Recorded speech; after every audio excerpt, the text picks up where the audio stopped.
ये व्यर्थ के बकवाद करने वाले लोगों से मत मिलो, व्यर्थ के बकवाद करने वाले लोगों की तरफ मत देखो, ये क्या कह रहे हैं, क्या बोल रहे हैं। और तुम भी व्यर्थ का बकवाद मत करो। अपने समय को कीमती मान करके निरंतर प्रिया प्रीतम का नाम जप करो, उनकी गुण लीला गाओ, उनकी सेवा में रहो। कभी प्रपंच की बातें, कभी प्रतिष्ठा का चिंतन, कभी नाना प्रकार के मान सम्मान का चिंतन, ये घुसने ना पावे हृदय में। बहुत सावधान रहना चाहिए साधक को। ऐसी बातें देखो मत, ऐसी बातें सुनो मत जिससे तुम्हारा हृदय उद्विग्न होकर प्रभु का चिंतन छोड़ दे। बंद करो अभी। अन्य लोगों के संग का त्याग कर दो, जो भगवत विमुख वार्ता करते हैं, संत निंदा करते हैं, दूसरों की निंदा करते हैं। कुछ हाथ नहीं लगता, ये लोग दुर्गति को प्राप्त होने वाले हैं। भक्तन निंदा अति बुरी भूल करे जिन कोय, किए सुकृत बहु जन्म के छिन्न में दारे खोए। पर निंदा के किए ते नहीं आवत नहीं कछुआत, मूर्ख पर्वत पाप को ले चल अपने साथ।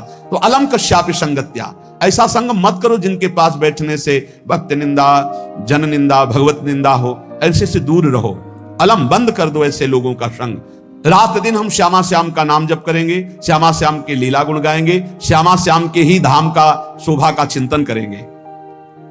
जब तुम अपना जीवन श्यामा श्याम के चरणों में न्यौछावर कर दोगे तो पूरा भार श्यामा श्याम ले लेंगे और तुम्हारे हृदय में मस्ती आ जाएगी।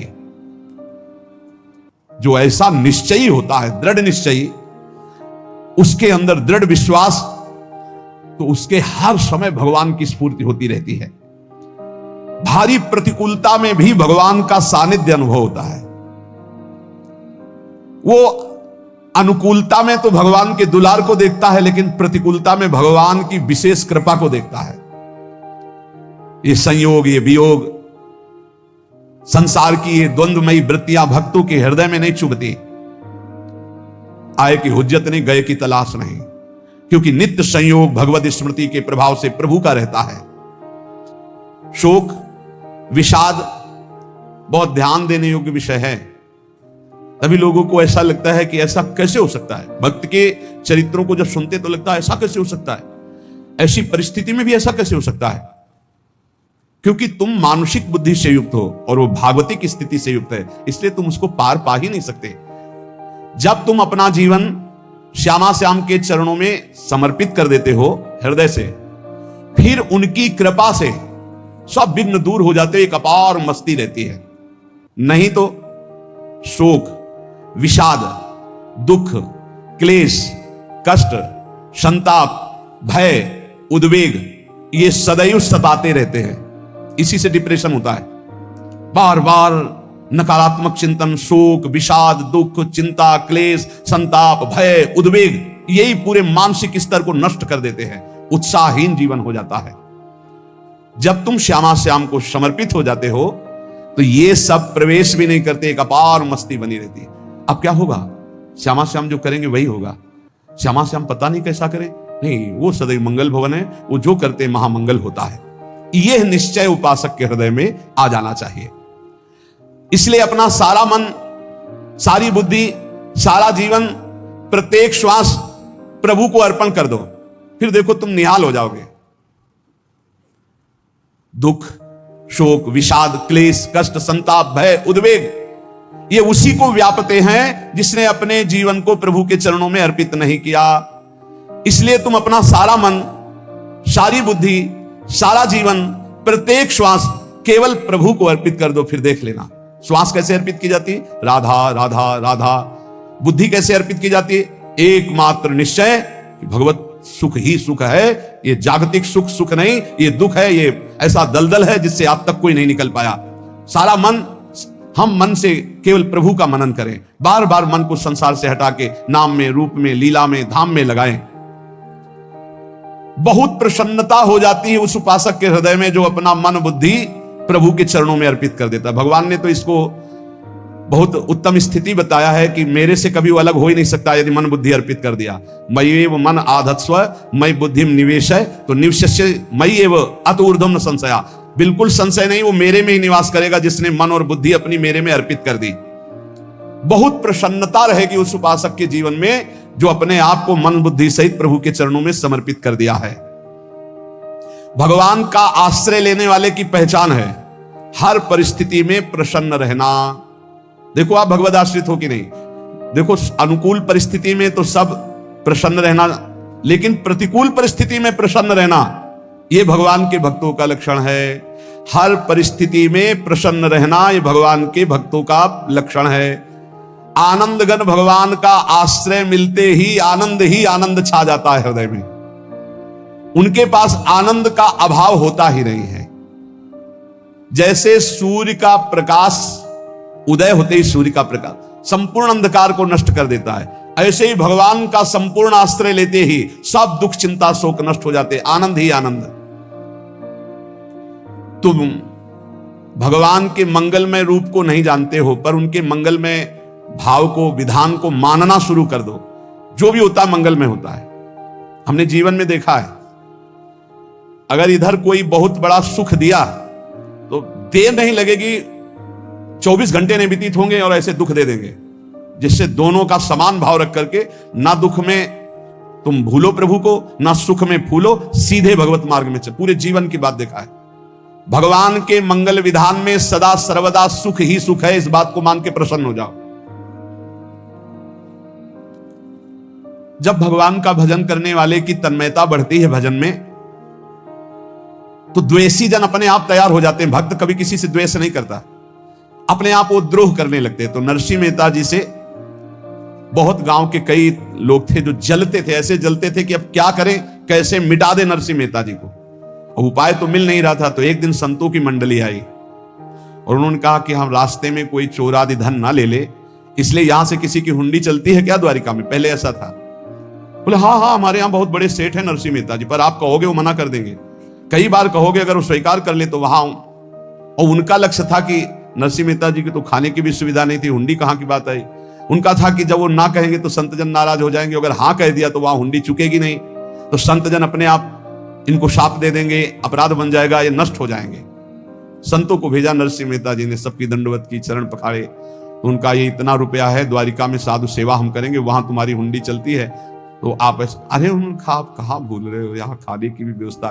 बोले हमें सब पहले से बता दिया गया कि आप मना करोगे, बार बार मना मत करो, हमें पता है। तो उन्होंने ठाकुर जी की तरफ देखा, बोले क्या लीला है प्रभु, संतों से हम क्या कहें, ये ले रुपए। उस समय स्वर्ण की मोहरें चलती थी, बेच के बाजार से खूब उन संतों को पवाया, उन्हीं संतों की सेवा की। और उनका अपने सेठ का नाम तो बताओ जहां हमें जाके हुंडी मिलेगी। सेठ सावल सा सेठ। संत जन गए वहां, पूछा कि नरसिंह मेहता जी का जिन सेठ से परिचय, उनका नाम सावल सा सेठ, उनकी गद्दी कहां है? तो जो कुछ भक्त थे वो द्वारिकाधीश की तरफ संकेत करते कि वही है। बोले नहीं नहीं, वो सेठ है, उनकी गद्दी चलती थी पूरी बाजार में कहीं कोई।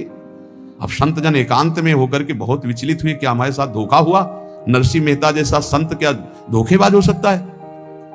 देखो संशय तो बहुत विचित्र होता है, बड़े बड़ों को संशय हो जाता है। जब भगवती सती जी को संशय हो गया, राम जी को हे खग हे मृग हे मधुकर श्रेणी ऐसा पूछते हुए कि सच्चिदानंद कैसे हो सकते, तो किसी को हो सकता है, क्योंकि वो बुद्धि की अधिष्ठात्री देवी है।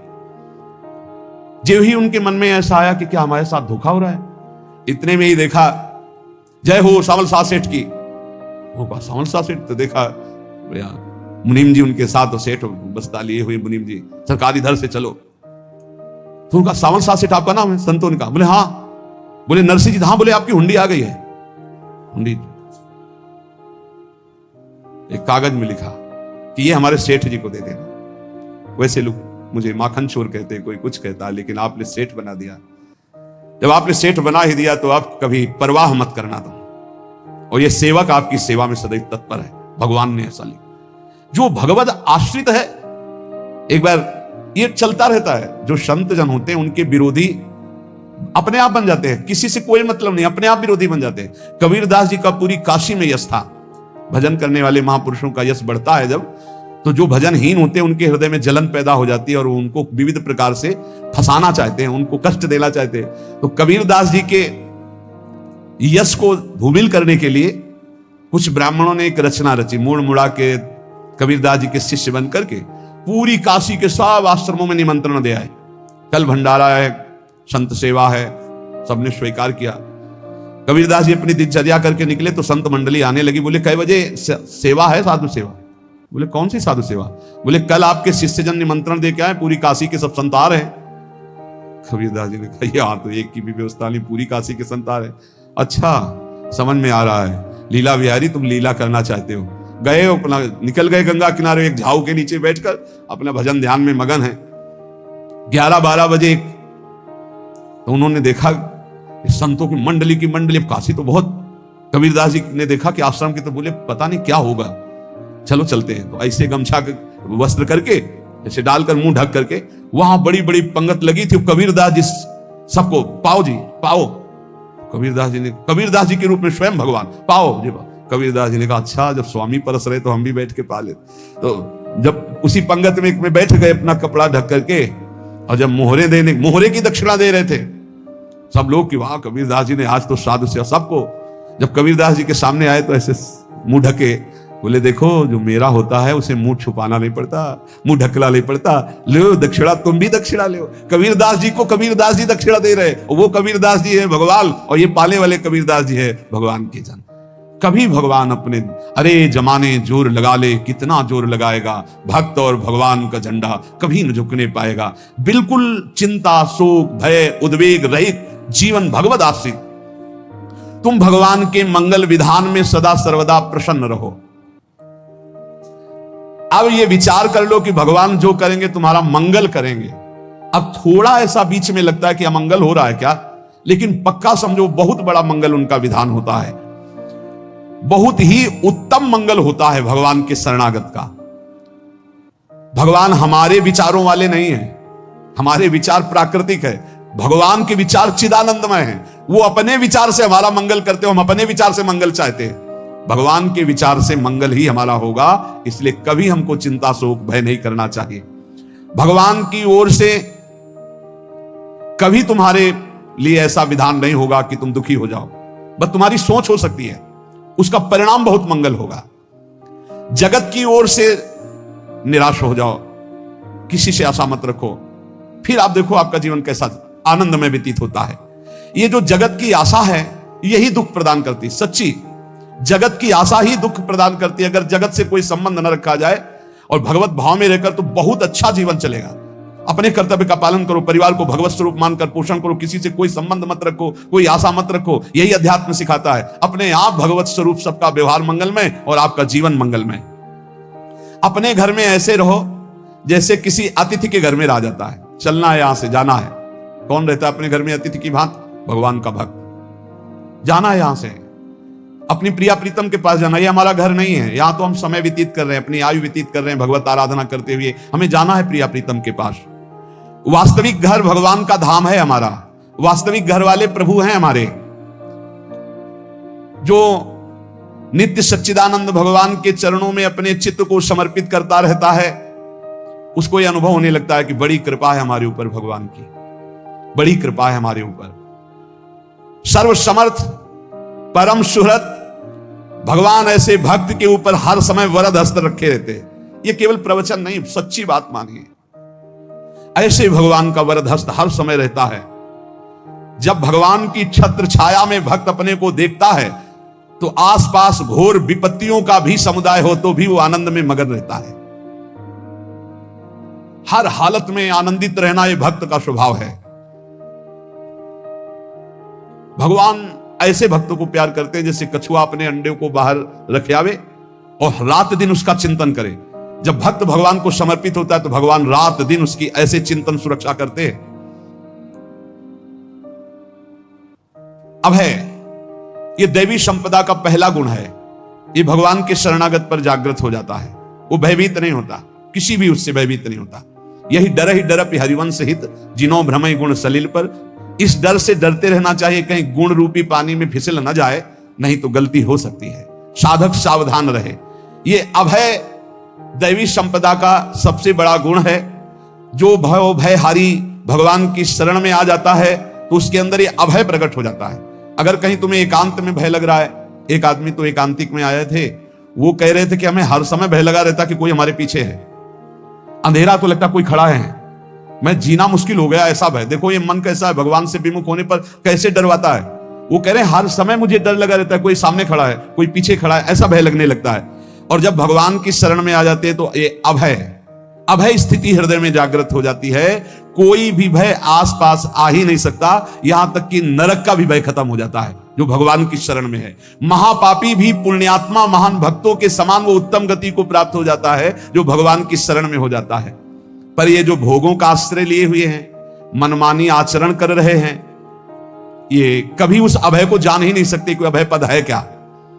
इनको तो कदम कदम पर शोक, भय और दुख की प्राप्ति होगी, कोई बचा नहीं सकता जो भोगों में लगे हैं, मनमानी आचरण कर रहे हैं। अगर निर्भय होना चाहते हो, परम सुखी होना चाहते हो, तो भगवान के शरणागत हो जाओ। सारे जगत को अभय दान देने वाले भगवान है। भगवान का एक प्रण है, ममपन शरणागत भयहारी। जो मेरी शरण में आ गया उसके भय का मैं नाश कर देता हूं। साधना में अवस्था मन की मानी जाती है कि आप कितने अच्छे साधक हैं। यदि आपका मन भगवदाकार है, हर समय भगवत चिंतन चल रहा है, आपके स्वप्न भागवतिक आ रहे हैं, आपके विचार भागवतिक हैं, तो आपकी अच्छी साधना हो रही। और यदि आपके स्वप्न गंदे आ रहे हैं, क्योंकि स्वप्न में मन का ही सारा खेल होता है, और आपकी चिंतन वृत्ति वासनात्मक चल रही, तो अभी साधना का प्रभाव मन पे नहीं पड़ा है। जिसका मन हर समय भगवत चिंतन करता रहता है, वो जीते जी जीवन मुक्त हो जाता अनुभव होता है। जैसे किसी ने कहा कि हमें कैसे पता चलेगा कि हमारा काम हो गया है, तो जैसे आप भोजन पा लेते हैं तो किसी दूसरे से गारंटी थोड़ी लेनी होती कि हम छक गए हैं क्या, आप जरा बताना हम छक गए हैं क्या। नहीं, अपने हृदय में आ जाता है कि अब मैं तृप्त हो गया। ऐसे ही अपने हृदय में आ जाता है कि मेरा काम हो गया, अब मेरा जन्म नहीं होगा। ये हृदय में आ जाता है, अपने आप अनुभव में आ जाता है। जब स्वरूप बोध होता है तो किसी और से सलाह थोड़ी लेनी होती है, वो अपने आप अनुभव में आ जाता है। हां, यदि गुरुदेव का वर्ण नहीं किया है तो फिर आपको किसी न किसी गुरु से प्रमाणित करवाना पड़ेगा। और अगर गुरुदेव का वर्ण किया है तो वही मंत्र, वही नाम, वही गुरु शरणागति आपको अंदर से पुष्ट कर देगी कि आपका काम हो गया है। विषय चिंतन करता हुआ मन विषय आसक्ति को प्राप्त होता है। विषय आसक्ति को प्राप्त हुआ मन बार बार जन्म मरण और नरक को प्राप्त होता है। बस ये विषय चिंतन हटाना ही प्रमुख कर्तव्य साधना का है। बार बार मन को विषयों से हटा करके प्रभु के नाम में लगाओ, प्रभु के रूप में लगाओ, प्रभु की लीला में लगाओ। जहां भगवान प्रकट होते हैं वहां परमानंद की बाढ़ आती है। पर ये ध्यान रखें, गुलाब का फूल कांटों में खिलता है, उसकी सुगंध लेनी, फूल लेना है तो कांटों से बचाकर। ऐसे ही जब आप भगवत चिंतन के लिए चलेंगे तो आपका चिंतन चुराने के लिए माया विविध नाटक करेगी, कांटे फैलाएगी। कोई तुम्हारी निंदा करेगा, कोई अपमान करेगा, कोई उपहास करेगा, तुम्हारी अव्यवस्था हो सकती है, तुम्हारी परिस्थिति बहुत भयावह हो सकती है। इन परिस्थितियों में भी भगवत चिंतन का तार ना टूटने पावे तो आगे गुलाब का फूल है। जैसे कांटे से बचाकर गुलाब का फूल लेते हैं और भगवत अर्पित करके सौरभ का सुख लेते हैं, ऐसे ही भगवान के प्रेमानंद का अनुभव करने के लिए संसार के कांटों से बचना होगा। और खिलेगा यही फूल संसार में ही, मनुष्य देह में, और योनियों में नहीं। भगवत प्राप्ति स्वर्ग में नहीं होगी, इसी मृत्यु लोक में होगी। पहले मन नहीं लगता भगवत चिंतन में। भगवत चिंतन जबरदस्ती करना पड़ता है। भगवत चिंतन जे ही प्रारंभ करोगे ते ही बहुत बाढ़ आ जाएगी पाप चिंतन की। ध्यान दीजिए, बहुत लोग प्रश्न करते रहते हैं कि हम जब भजन में बैठते हैं तो बहुत गंदी बातें आती, मन बड़ा चंचल होता है, भाग जाता है। ऐसा प्रारंभ में जब कोई भगवत चिंतन प्रारंभ करता है तो उसका मन विषयों में भागता है, गंदी बातों में भागता है। अब लोग कहते पहले तो हमारा चिंतन बढ़िया होता था, अब चिंतन नहीं होता। तो कोई सिद्ध पुरुष थोड़ी हो गए, तुम्हें जबरदस्ती चिंतन करना होगा। जगत के प्राणी में जहां मन जाए तो इसमें भी भगवान, पदार्थ में मन जाए तो उसमें भी भगवान। जहां जहां मन जाए वहां वहां भगवान देखो, या मन को हटाकर नाम मंत्र में लगाओ। ऐसे भगवत स्मृति जागृत की जाती, बार बार प्रयास करना होता है। कई लोग ये प्रश्न करते हैं कि हमसे बड़े पाप हो गए तो क्या हमें भगवान की प्राप्ति हो जाएगी? तो यहां कह रहे हैं भगवान किसी के पूर्व जीवन को नहीं देखते हैं, वर्तमान के भजन को देखते हैं। पकड़ो इस बात को। अगर वर्तमान में आज आप सुधर गए हो, नाम जप कर रहे हो, तो आप भक्त हो। ये गीता जी में भगवान ने कहा, अपिचेत सुदुराचारो भजते माम अनन्य भाग साधुरेव समंतव्या सम्यक व्यवस्थिता। ऐसा बहुत दुराचारी पहले रहा है, बाद में उसके मन में आ गया कि भगवान के सिवा हमारा कोई कल्याण करने वाला नहीं, हमारा कोई नहीं। तो भगवान कहते हैं मैं उसे साधु ही मानता हूं, उसे साधु बना देता हूं। भगवान किसी के पूर्व जीवन को नहीं देखते। बहुत बढ़िया बात है। कल तक हम क्या करते रहे भगवान नहीं देखते, आज क्या कर रहे हो ये देखते हैं। यदि आज आप भजन में लग गए हो, अच्छे आचरण कर रहे हो, तो आपको भगवत प्राप्ति हो जाएगी। भगवान ये नहीं देखते कि पूर्व में पुण्यात्मा रहा है कि पापात्मा रहा है।